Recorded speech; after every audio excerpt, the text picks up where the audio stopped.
Welcome to the We Are More podcast. My name is Alyssa. And my name's Bree. We're two sisters passionate about all things faith and feminism. We believe that Jesus trusted, respected, and encouraged women to teach and preach his word. And apparently that's controversial. Get comfy.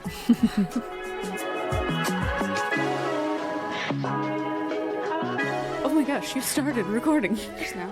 Great. Which one am I? The bottom one? This. Yeah, you're the bottom. It's because I'm second born. Yeah, that's why. But you did sit in the big chair today. Well, We should probably say hello so that any of this counts. Hello! Baby, can't you see?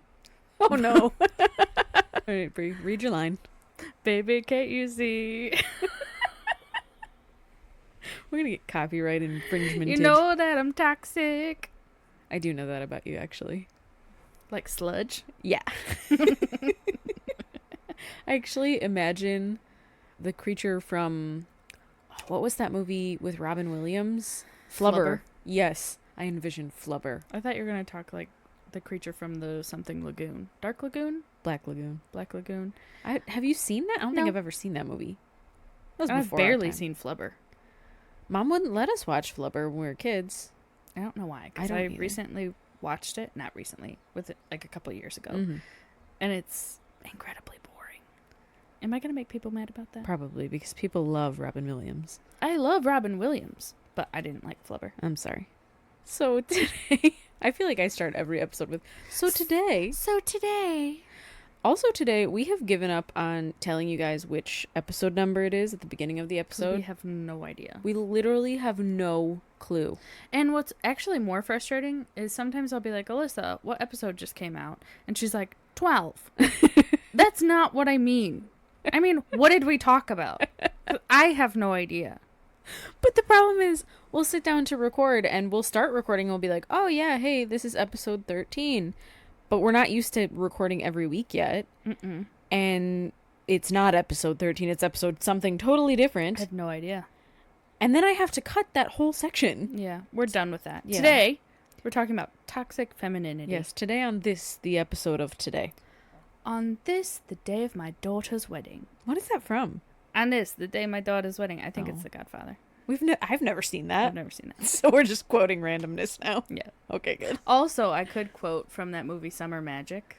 That was a great movie. Femininity, femininity. There's no way anyone has seen that. Do, do, It's do. us and no one else. It has Haley Mills, and it's old. It was good. It's nostalgic for me. I like that movie. But it's an old movie. It comes with all the things that old Yeah. movies come with. As a 2024 feminist, I cannot stand behind the movie, but it's great. Highly recommend. I mean, I feel like we could say that about most of the movies that we have watched. There's another song in that movie called what is it called? Are you talking about the bug one? The Ugly Bug The Ball. ugly bug ball. At the Ugly Bug Ball. Bum, bum, bum, bum, bum, bum. I don't Another think that's classic. the right tune. It is. I don't think so. It is. That one really is a classic. That one, I think, won some awards or something. It was weird. Why? I don't know. It was very out of place, too. It was just this man walking around. He found a bug. He started singing about it. To a child. Yeah. Which, again, Well, he knew the questionable. child. But still. Mm. Still.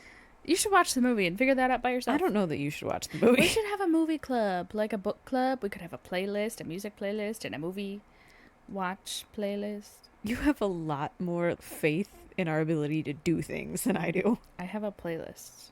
You do have a playlist, but it is not public. It is for you and I. I think it is public, actually. The people can't listen to it. The people. The people? The people. What if they want to hear our ridiculous music? It's on my YouTube music account. So that's where the people can find That's it. where the people can find it. If you're asking, how about I give you a new song recommendation every day? If you're one of my family members, probably don't listen to it, because I listen to a lot of inappropriate music. Let's see. Bree has a whole playlist called Not for Mom. For Mom. Sorry, Mom. You can listen to Taylor Swift's The Man. Hey, that's a great one. It only cusses 2 times. Yeah, that's probably my favorite Taylor Swift song. It's a great song. Today we're talking about toxic femininity. So far. That does tie in, to be fair, to Taylor Swift. Yeah. Because she talks about toxic masculinity a lot, Mm-hmm. and now we're just flipping the script. I just almost quoted Taylor Swift again. Do it. I can't. She cusses. Oh. You flip the script for the of it. Addicted to betrayal, but you're relevant. You're terrified You to can look only down. sing like 10 seconds of something before I get copyrighted. That's Karma by Taylor Swift. Thank you for the information. You're welcome. No one knew that one. Everybody caught on to the Summer Magic, but the Taylor Swift song, they were like, what? So today, as we talk about toxic femininity, we last week talked about toxic masculine. No, 2 weeks ago. 2 weeks ago. We're never going to talk about time units ever again. Okay. On our In the last past. main episode, In the past. we talked about toxic masculinity and what that looks like and how it impacts both women and men. We had a special guest for the first time. Ooh, He was very special. very special. He came up from the downstairs and talked to us. beyond. From the beyond. My husband Nathan was on the episode last week. No, 2 weeks ago. Stop talking about time. Stop. And so we talked about how that impacts everybody, how it impacts relationships and individuals and some specific individuals that are terrible. So we're going to talk about kind of the opposite of that and what that means. So Brie, tell us what toxic femininity means. Well, I Googled it, Proud of you. as per what I usually do, and I found a good old-fashioned definition. An old-fashioned one? Definitions in general are old-fashioned. Are so they? Obviously, I found that. If you Google toxic femininity, it says it's a rigid or oppressive definition of womanhood, including pressures women face to restrict themselves to stereotypically feminine traits and characteristics. So kind of exactly what the toxic masculine man wants. Mm-hmm. I would say this is generally something that women are putting on themselves or that women are putting on other women. Mm-hmm. Not that men aren't involved at all, but it's something like you think stereotypical what is feminine. And I think, yeah, if you're looking at what is toxic femininity, it is going to be women putting it on themselves. Or not that there's not also an aspect of that coming from the rest of the world, but in this specific context, that's women putting it on themselves. And like you said, the bigger issue is not just you putting it on you, but you putting it on every other woman that you see. And every woman has heard this, but like when they say, oh, girls don't do that. Girls don't talk like that. Right. Girls don't burp and fart. And women never poop. No, we don't. It's just not part of our biology. We hold it in. We hold it all in. There's a guy online that makes that joke all the time. He goes, my wife, no, she never poops. She doesn't. My worry is that there are actually men out there that think that or think things like that. Like, I have concerns. But they just don't. We just have given it up. We've evolved past it. Some people are born now without wisdom teeth, and now women don't poop. Yay, progress. That sounds great. Actually, let's progress to that. I actually would be fine with that. So, stereotypical feminine traits, if you look those up, that would be cooperative, sexually submissive, passive, gentle, and deriving their value from physical beauty. You know what that makes me think of? And I think we've referenced this before, but the Duggar family, the mom, I watched a documentary on that family, and one of the other family members is like a cousin or something, said that one of the things that drove them crazy about her the most is the way that she talks like this, and she's so gentle and quiet, and like that's her voice. So even these traits have come out in her literal voice. And that's what the stereotypically traditional Christian femininity, whatever, like however you want to describe it, that's what it's supposed to be. Like how you were talking about before, like you were kind of outspoken and loud about your beliefs and everything growing up, and people kind of told you that wasn't feminine, or maybe you thought that about yourself. That's how I think of with this. Women should be quiet and soft and keep their thoughts to themselves. Well, because the second you become louder or that you speak out, or the second that you dare to think that you have a voice in any way, you become a threat to toxic masculinity. You become a threat to the male leadership of the church. Or really male leadership in whatever context you find yourself. So you got to get told from a very young age, be quiet, be calm, be gentle, be submissive. And if you're anything other than that, that clearly makes you way less of a woman. Right. It's like when people, like when you're in an argument with somebody that's really toxic, and they'll dig into whatever's most important about you. Let's say that you see yourself as a very honest person. They would start calling you a liar. They would go after that aspect of your personality. Or maybe you find a lot of who you are in your job and they start telling you you're terrible at your job or whatever. Or that your job doesn't matter. Exactly. Yes. It's the same thing, if perhaps even worse, because you start to tell women you don't get to be a woman if you aren't these things. You don't get to be a woman if you enjoy your career. Right. If you don't want to be a stay-at-home mom. You don't get to be a woman if you don't want to put on makeup when you leave the house. Or high heels. Or you don't find value in makeup. Yeah, I think that's such a huge dig for anybody to... Because, you know, gender can be so much of a part of who you are. Not that it always is, but it can be. And so to tell someone you just don't get to be anything. You don't get to be anything. You don't get to find yourself anywhere because you're not stereotypically feminine. I think we should dive into the idea of beauty standards on women, because I find that incredibly toxic. And just growing up, I always thought that I could never leave the house without looking beautiful. You know, you're not allowed to leave the house in your pajama pants. You should always look your best, even if it's going to get the mail. And that does something to you as a person. You feel like, if I'm not perfect, I'm not worthy of leaving my house. During COVID, I started going out, well, both of us, I think, started going out without makeup on because, you know, you'd put a mask on and that covers most of your face and then your mask is covered in makeup and whatever.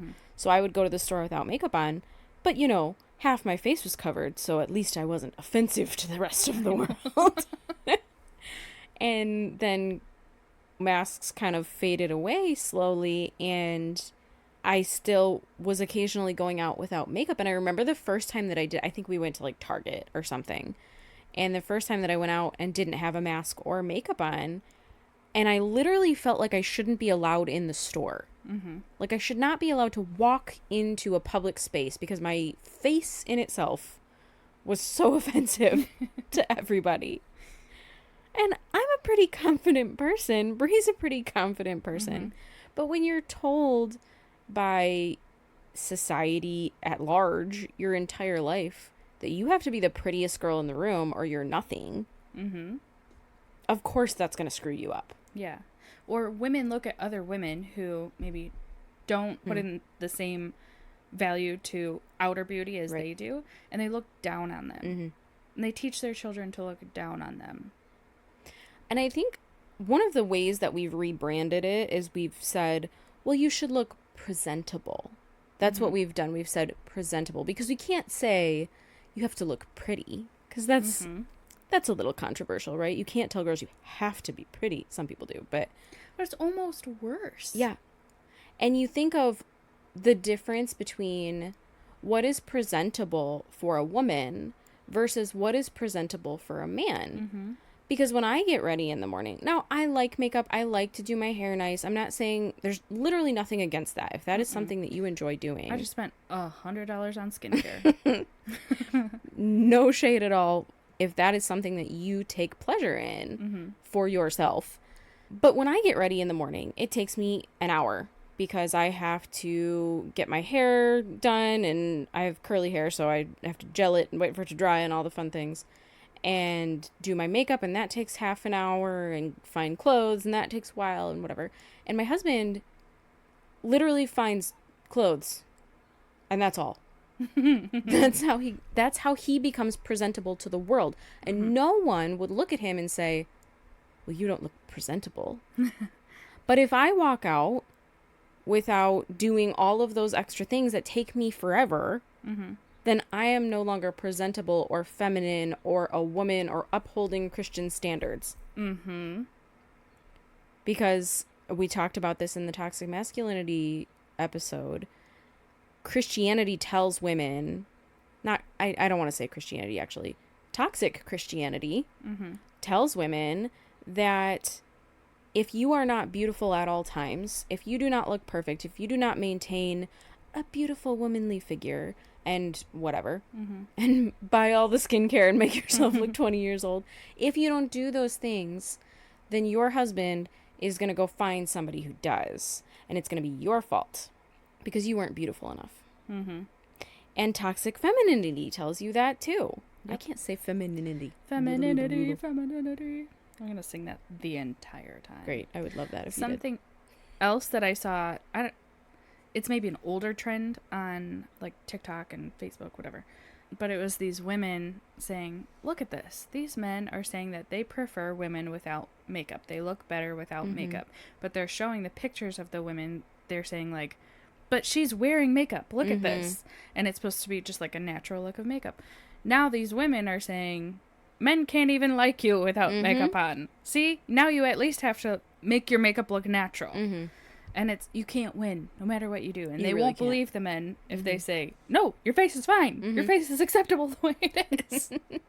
Well, it's so part of who I am that even when Nathan will tell me, like, you look beautiful today or whatever, if I don't have makeup on, I just brush it off. It's like it goes in one ear and out the other. It doesn't necessarily, and I don't want to say it doesn't make me feel better because I appreciate that he feels that way. But there's something inside of me that has been groomed to not accept that. Yeah. And how terrible. You can't post a picture online. There are several pictures online of me with my kids or at Disney or whatever that I'm like, I don't like that that's up there because I don't look perfect. But the memory is still wonderful. Or like on TikTok, if you go to post on there and you're like, oh, I haven't done my makeup today. I look like trash. Don't worry. There's a filter to put makeup on you now to make you look presentable. Or to add a beard to yourself. And I tried that out today, and that was fun. Hey, give it a couple more days. Maybe you'll have one. I just plucked it yesterday. Another toxic trait. Oh, shaving. We could get into that. I hate shaving. Do you want me to read this quote, or would you like to read it? So, a quote that Brie found. Verywellmind.com from Zuva7. Thank you. Says that... So weird. Says, if toxic masculinity encourages violence and domination in order to uphold an unequal power dynamic, then toxic femininity supports silent acceptance of violence and domination in order to survive.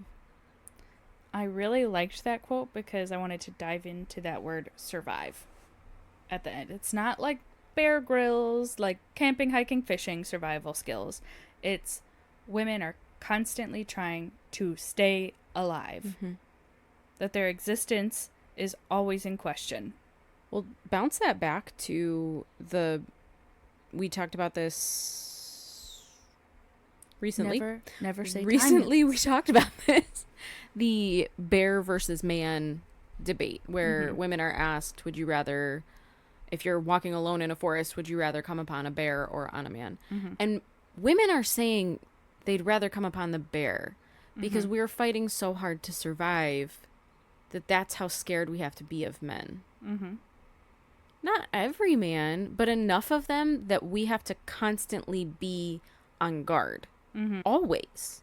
Because nothing you do as a woman is ever right. I think about the Barbie quote where essentially she's saying you can never do anything right. Toxic femininity tells you you have to wear makeup because you have to be beautiful because you are a woman. But if you wear too much makeup and a man finds you in an alley and takes advantage of you, that's your fault. Right. Because you were being too beautiful now.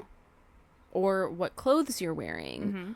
And you may think, I'm supposed to wear dresses. That's I don't want to say a trend. It's a very conservative. Yeah, it's a very conservative standpoint where women must wear dresses.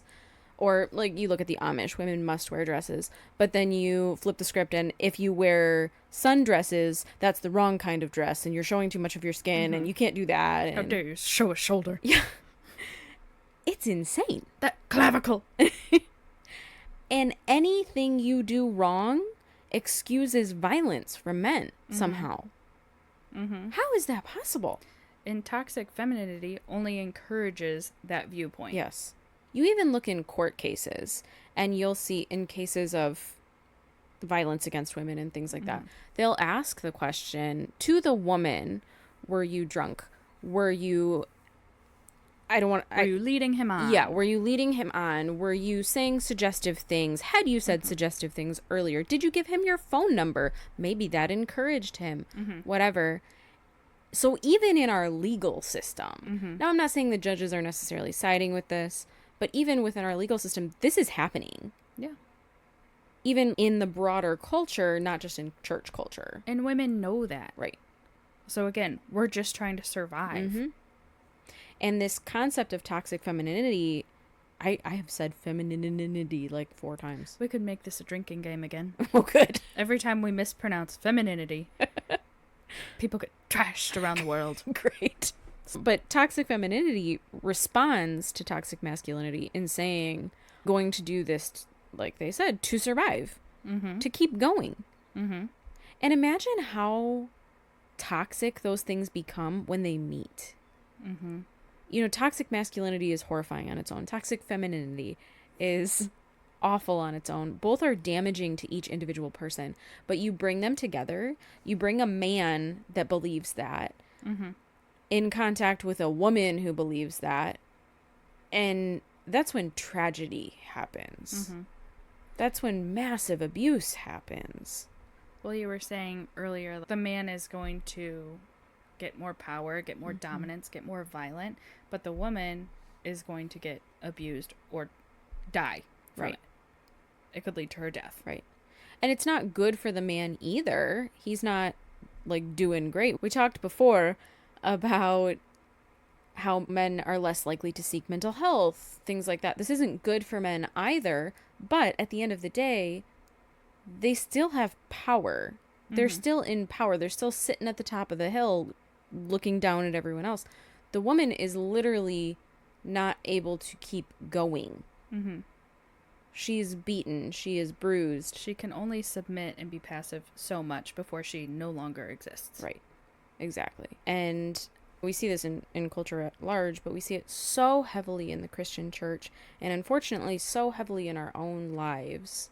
Not our personal lives, but in the world around us specifically. We're watching this happen. We're watching this toxic femininity just destroy who people are. Destroy their personalities. Destroy the vibrant humans that they used to be. And because they're told that you need to be married in order to be of any value to our society and our culture and our people in general. But when you do get married, your dreams, everything about you ceases to exist, because your now biggest calling is to build up the dreams of your husband, because he is your purpose now. And to submit to his every desire, to his every decision, whether they're godly or not. And I have said this before, but I don't believe that God is okay with women following their husbands into sin just because they're submitting. Now, there are churches that absolutely are teaching that. And we've heard them preach that. 100%. If your husband is sinning, still follow him, and you will be blessed for doing your part, for submitting, because that's your role. Your entire role is to submit. That's not doing you any good as the woman, or your husband. It's not doing him any good either. And also, I've seen so many times where the men are so praised and so loved in churches that their true personality is not there. No. So people think, you're a great guy. Oh, everybody else around this guy loves him. So what's wrong with me as a woman that He's not that way with me at home. Mm-hmm. He's not that way. So what's wrong with me now? There are so many cases of abuse that come out. There's someone I follow on Facebook, and she was abused as a child. And when she came out with that story, people said, no, you're crazy, because look what a wonderful guy he is. Mm-hmm. They didn't take her seriously. And she couldn't take herself seriously to some degree, because look what a wonderful guy he is. He wouldn't do something so terrible. You must have made it up in your head. Mm-hmm.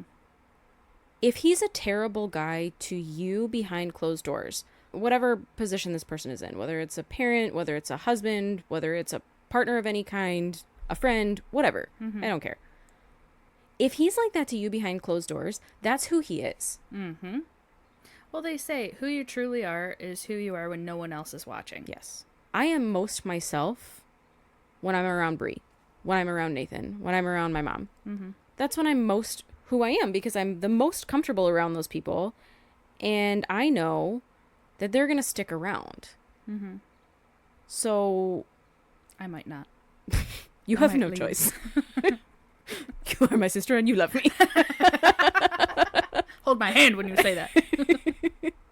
I mean, I guess we've made the point, but who he is to you is who he is. Yes. So absolutely. whatever anyone else is telling you, they're full of crap. Not because they're intentionally full of crap, but because they don't know. And you know. Trust yourself. Trust yourself. Girl! Trust yourself. And think of that. Think of all of these descriptors that you said earlier. Cooperative, sexually submissive, passive, gentle, deriving value from physical beauty. All of those things lend themselves to not trusting yourself. To questioning everything you've ever thought or seen or whatever. So he can get away with whatever he wants. Because stereotypically, that is what womanhood is. Yes. That is what society and conservative Christian worlds are telling women, that that is what womanhood is about. Being cooperative, being sexually submissive, being passive, being gentle, being told that beauty is the only thing that matters. How shallow, how small are we making women? What a good transition, Brianna. Are you prepared? No one's gonna get that. I'm trying to find a fun transition noise. Like when you were little and you were listening to those Disney tapes and they would like turn the page and it was like wouldn't that be nice to have? Yeah, you could just record that and okay. That's what we'll put in. Stop it, you've already done it twice. Stop. So anyway, instead of what society has told us womanhood is, what does the Bible tell us that womanhood is? Bleeding. What? That's when you truly become a woman. I'll have to cut that out. No, you're not. So there are a lot of incredible women in the Bible, and we've talked about a few of them. We will talk about more, because that's what we do. That's what we live for. To help unfortunate woman folk like yourselves. Poor souls. No one else to turn to. I didn't think we were going to get the whole quote. Turns out we're lucky, and we are. So the person that we wanted to focus on today is Deborah. Big Deb. Making a comeback. A reprise. I don't think we've mentioned Big Deb in quite some time. If you want a good old-fashioned laugh. What was it, episode 2 when we talked about? Yeah, episode 2. Episode 2, we talked about just like stories of strong women from the Bible, and we talk about Big Deb, and she is just a national treasure. A national treasure? And an international treasure. She's not from our nation. I know several Deborahs. How dare you? This particular Deborah. So if you haven't heard that episode, again, go back and listen once you're done with this one. We've got to make that clear. Finish this one. It's good. Yeah. We're having fun. But I'll kind of just briefly go into who Deborah was. And she's an example of biblical womanhood. Mm-hmm. Biblical femininity. Important enough to be written in the pages of the Bible. Not just written, like her whole story is told. She is she's in the book of Judges because it is like a compilation of quite a few. But she is a featured, very, very important piece of the book of Judges. So this is from the Jewish Women's Archive. And it says that Deborah is one of the major judges, which was a charismatic military leader, not a judicial figure. So think of her as a military leader. That's what she would have been. In the story of how Israel takes the land of Canaan. She is the only female judge mentioned and the only one to be called a prophet. So for all of the men out there who are telling women, you can't preach, you can't prophesy. Exactly. She was a prophet. She was called a prophet. In the Bible. In the Bible. And she was the only one described as performing a judicial function. So the story of Deborah is long and complicated, but essentially a man named Barak comes to her and he says, hey, we got to go battle these people. And she says, okay, go. He basically says, I won't go without you. And she then in turn says, all right, I'll go, but know that the honor of this battle will go to a woman. Now, that is often used in Christian circles as like an insult. Like she was insulting his manhood. Mind you, Barak doesn't care. He doesn't give a crap. He was like, I'm not going to go if you don't go with... Please, go with me. I don't care. Let's go. And I need my buddy. There's nothing here saying that he was insulted by what she said.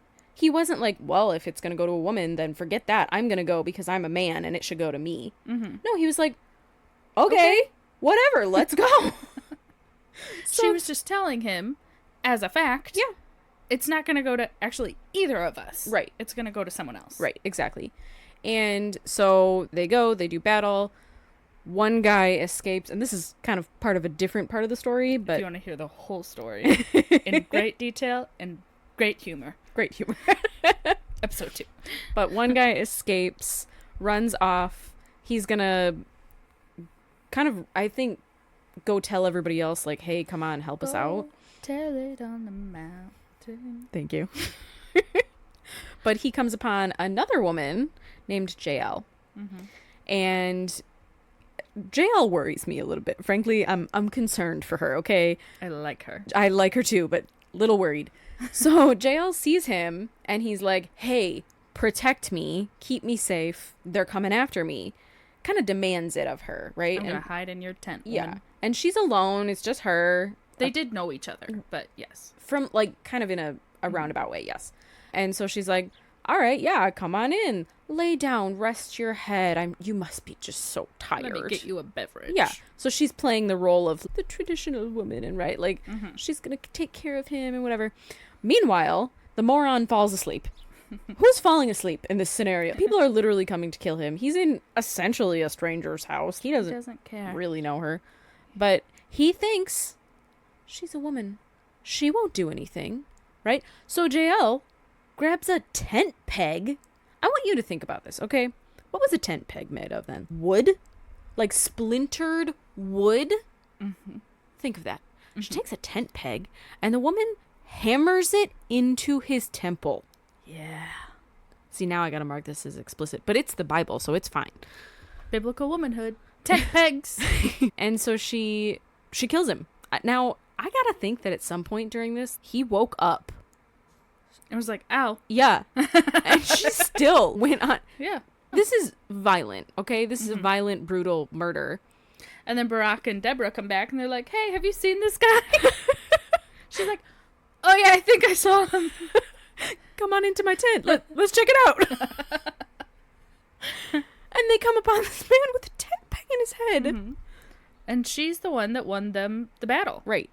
So when you talk about femininity and womanhood and what that looks like, where are we pulling that from? Are we pulling it from society? We're supposed to not be part of society as Christians, right? We're supposed to be part of the world. Yeah. In it, but not of it. Exactly.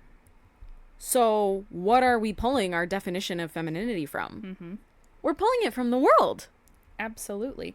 And like the 1950s world. That is not what the Bible ever said. There is nothing in the Bible that says, and women must put on their makeup before they head into church, because otherwise it will be offensive to the men. That's not a thing. No. There is nothing that says, and women must make their husbands dinner every single night. And it must be something that he likes, including meat and potatoes. That's not a thing. Mm-mm. We have pulled this from society. We've pulled it from our own tiny little world that we live in, not from the huge, beautiful, colorful world that God gave us. Yep. Why are we doing that? And why are we doing it in the name of God? My gosh. Again, like you said, it's a power grab. Mm-hmm. Keep women small. Right. Well, and what's really sad is, so this has taken hold again with social media because of the trad wife movement. Mm-hmm. So that's like the traditional wife movement. I Googled that too. I'm proud of you. Do you want me to read it? I would love you to read it. Okay, if you Google it, the first response that comes up, it says, a woman that embraces traditional gender roles in marriages, particularly focusing on homemaking and supporting her husband as the primary breadwinner. The term became popularized in social media and blogs around 2016 and is often associated with the conservative Christians. That's the first thing that pops up when you Google a trad wife. I hate that for us. Because we sit here and we call ourselves Christians. Mm-hmm. And like for me, I do a lot of our social media stuff. And I hashtag things like Christian women and biblical womanhood and whatever. And I almost don't like to do it because I know what else is coming up in those searches. Yep. And I don't want to be related to it. Something that has happened for me too that I've really noticed about myself, because I am single and I'm online dating, I tend to, when someone on their profile says that they're a Christian or whatever, I almost am not attracted to that. Yeah. Because in my mind, I think, oh, they're looking for a trad wife, and I am not that. Right. And will never be. Yeah, you almost, it makes you want to be a quiet Christian. Because you don't want to be associated with this. Well, do you think that this movement of traditional gender roles, keeping women small, keeping women in their place, do you think that's furthering the kingdom of God? Or is it hurting the reputation of God's love for his people? Well, not only that, and I think that's absolutely valid, but not only that, think of how much focus is put on this topic in Christian circles, in the Christian church. You hear sermons on this absolutely constantly. Is this topic in any way, whether you're for it, against it, whatever, is it making new disciples for Jesus? Mm-mm. Is it furthering God's kingdom? Is it doing anything that we were told to do? Or is it focusing on power? It's not doing what we're supposed to do. And then they're making it seem like, no, this is what women want. And the women are telling other women to do this. And that is what they should want. If they are a Christian woman, you should want this. Yep. If you would just submit, you would be happier. I saw this on Facebook, and it was just a repost of something. And it says, she'll submit naturally if you lead properly. Oh, that gives me the ick. And this, even strong women like us, as we sit here, there's still a part of you that's like, maybe that's what I'm supposed to be doing. Because it's so ingrained in everything about Christianity. Not in the Bible, but in everything about the Christian church. In everything about what the church has become since Christ died. Not when Christ was alive. Not when he was doing every wonderful thing he was doing. But since then. We've turned it into this. If men would just lead properly, then we wouldn't have a problem submitting. And there's something wrong with your faith if you do not believe this. Yes. You don't have a space in church. You don't have a space in God's kingdom. It calls your entire eternity into question. The pain and difficulty of this topic for us, I think, can't be overstated, because in diving into this, I felt, at least, and I'm sure you probably felt this way too, but I felt that literally I was taking eternity into my hands and saying, well, heaven might not be accessible to me anymore. Mm-hmm. Because I was looking for my own place in God's kingdom as a woman. And according to the church, there wasn't one. Because you didn't fit into this perfect little box of what it is to be a woman. Mm-hmm. And I'm never going to fit into that. And you're never going to fit into that. And there are millions of women around the world that are never going to fit into that. But you still have a place in heaven. God still loves you. He is not calling you to fit in that box. Mm-hmm. Other women are. The church is. Toxic masculinity is. Toxic femininity is. Hey, I said it right that time. Proud of you. I just, it makes me Makes your blood squirm. boil. Yeah. When God's name gets stuck on all of this stupidness. And even when people tolerate what we have to say about this sometimes, when church people tolerate what we have to say, you get an eye roll and it's like, well, you'll understand someday. Mm-hmm. Or I get this all the time.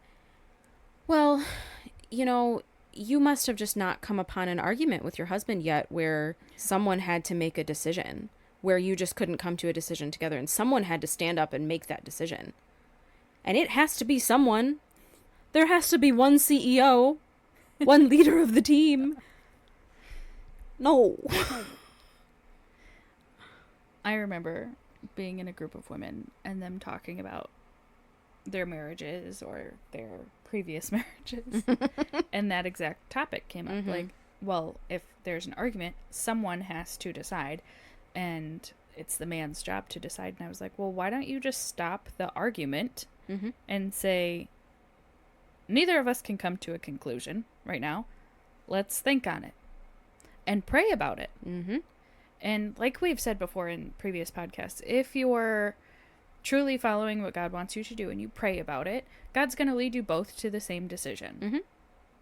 Because God's not the God of confusion. Or you think about who knows more about this situation. Who has the most knowledge on this topic? Is it the husband or the wife? Mm-hmm. Then let them make the decision if you still can't come to a conclusion. But it's not one person gets ultimate power just because You can say it. he has a weenie. Sorry, Mom. That's twice this episode. Yeah, we should start recording those. I think for Nathan and I, yes, we have come to arguments where it's very hard for us to compromise on something. Mm-hmm. But you do have to take a step back and you have to say logically, all right, maybe one of us knows more about this. Or maybe one of us is more passionate about this. Mm-hmm. Maybe one of us would be more hurt by the other decision. And so sometimes he makes the final decision and sometimes I make the final decision. And that's okay. Are you looking for a partner or are you looking for a parent in marriage? And I think that can go both ways because from the toxic femininity standpoint, they're almost looking for a father. Mm-hmm. They're looking for someone to save them. Right. They're looking for a savior, but they're not looking to God. They're looking to a man. Mm-hmm. It infantilizes women in a huge way. And we accept it because we've been groomed since children to accept it. Been told that women want that. Yeah. And if you don't want it, then you're not a proper woman. Mm-hmm. And on the flip side, toxic masculinity does want a mother to pick up after them, to make them dinner, to take care of all of their millions of children, to whatever, to make their lives seamless. To be a housekeeper. Yeah. Hire a housekeeper. Women often get into situations where they're told, you don't bring in any money, and so therefore you don't get a say in things. Money is really held over women, which is quite an insane thing to me, because you're telling women you can't make money, you can't go get a job, you can't contribute to the household financially, whatever.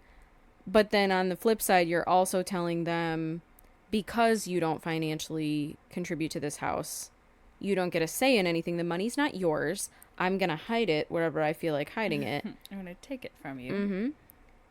And manipulate you financially as well. But if you look at what it would cost to hire a housekeeper and a nanny and a chauffeur and a cook, cleaning service, all of the things that stay-at-home wives are doing, all of those roles, it would bankrupt you, okay? She just doesn't get paid because she's choosing to be, I forget, I saw it one time, it was like, instead of calling it a stay-at-home spouse, it's like the servant spouse or something like that, because this person is doing all the work at home for no pay, and there's nothing wrong with that as long as they're respected in that role. As long as they have chosen that role for themselves and the other partner respects them and says, all right, yeah, I might make all the money over here technically, but it's all both of ours because really we're both doing work together to keep everything going. Another view that you could take on toxic femininity would be a stereotypical feminist burning your bra, saying that men don't matter and they can barely turn their heads to breathe. I remember as a kid, we've said before, feminism was a dirty word because of this concept of a stereotypical feminist and man haters. Yeah. I think the conservative media and the Christian church did a super good job of making the whole concept of feminism look like that. I remember my mom watched Fox News one time, and it was this whole piece on how feminists want to get rid of Father's Day because it focuses on men, I guess. I don't know. And at the time, because that was how I was taught to think, I was like, oh my gosh, these feminists are terrible. What is wrong with them? Father's Day isn't hurting anybody, whatever. We like barbecues. And that was my thought process. I was like, oh, well, clearly they're right. I agree with them, whatever. But now with the advantage of time and knowledge, I can look at that and say, okay, yeah, there are probably some radical feminists that are saying, yeah, let's get rid of Father's Day. We hate men. Women can survive on their own, whatever. But it's few and far between. It's like we had talked about on the Toxic Masculinity episode. It's the extreme mindsets that are the problem. The ones that think there's a black and white answer to everything. That is toxic. Yes. And just as with the Christian, you don't want to be associated with, this is an older reference, but there was a church called Westboro Baptist Church, and they were picketing gay soldiers' funerals, and just really, they did a lot of horrifying things. And it got so much media attention, and there were so many Christians out there saying, okay, but that's not us. They're saying they represent us, but they don't represent us. How could you begin to believe that that represents Christianity? And for feminists, I think, at least feminists who are finding themselves in the Christian church, we're saying the same thing. How could you think that of us? That's not what we're saying. No. There are some extreme people that are saying that, but that's not what we're saying. That's not what the concept is saying. I just want equality. That's all I want. I want to be looked at as a human, please. So there's a toxic version of feminism, absolutely. Yeah. But I think, yeah, we're just looking for equality. There shouldn't have to be a whole podcast on this. No, but there shouldn't. But we're very good at it. We're very chatty, very good. We're extremely chatty.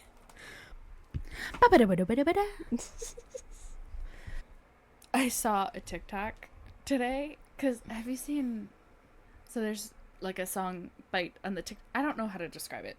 I don't know what's wrong with me, but there's this video of this girl singing, I'm looking for a man in finance, trust fund, 6'5", blue eyes. So someone did a reprise of that. Would it be called a reprise? Spin-off? I don't know. Spoof? He goes, I'm looking for a trad wife, good cook, blah, blah, blah, blah. Gross. I don't know what else he said. I mean, they're both gross, really. They're both gross. I think we do focus, again, we always focus on like how things affect women because we're women, and that's the only perspective that we have. But it's gross from either direction. It's terrible for a man to sit there and say, yeah, I want this woman that's going to cook and clean for me and that treats me like a child and whatever. That's terrible. It's also terrible for women to say, I want a man that looks like this and makes this much money because I need stability and blah, blah, blah, blah, blah. Although. Don't although this, Brianna. It's not necessarily bad if it's a business arrangement. Your marriage is going to be a business arrangement? Mm-hmm. Well, it is if you marry that one guy on TikTok. So, I think we've referenced several different episodes of our podcast. Mm-hmm. And if you perhaps want to go on a bender, feel free to go back all the way to episode 1, listen all the way to whatever episode this is. Honestly, though, take some breaks. I'm scared for you if you've done that, because that means you've spent a significant amount of time with the two of us idiots. Yeah. In a very short span of time. So, do you need help? Are you okay? Seek therapy. It's like that part of Gilmore Girls where Lorelai gives Rory... If you haven't seen Gilmore Girls, just skip this part because you won't get it. I love Gilmore Girls so much. That's one of my comfort shows. We've got to rewatch it. Mm-hmm. But if you've not seen it... So the mom, her daughter, and her friends are wasted. Like, they are smashed. And they wake up hungover the next day. And so the mom brings them tacos. And she brings the two girls tacos. And then she brings her daughter a burrito. And she says... I gave this one to you because I know you can handle it. We've been training for this our whole lives. And see, Brie and we've been training for this our whole lives. We know how stupid we are. We're okay with it. We could sit and talk like this for 10 more hours. Not in the seat, but maybe another time. Mm-hmm. But I worry for you if you've spent, what are we at? Like probably 13 hours with us at this point. Mm-hmm. Take some breaks. Get some water. Hydrate. Go for a walk. Then come back and laugh with us some more. Hydrate. Stay healthy. Okay, guys. I want to go eat dinner now. Stay tuned. We're going to be talking about other things in other episodes. But we're not going to reference them because we don't know which episode this is. We don't know what. But if you would like us to talk about anything at all under the sun. Nope, not anything. There are topics we won't talk about. I will talk about pretty much anything. Great. Give us a call. No, don't call us. Send us a message. Send us a carrier pigeon. You can find us on social media. Instagram, TikTok. I think we have a Facebook. We have an email if you want to email us. Okay, that's and so all now. on and so forth. And this is a conclusion. And thank you and goodbye. Rest in peace. And whatnot.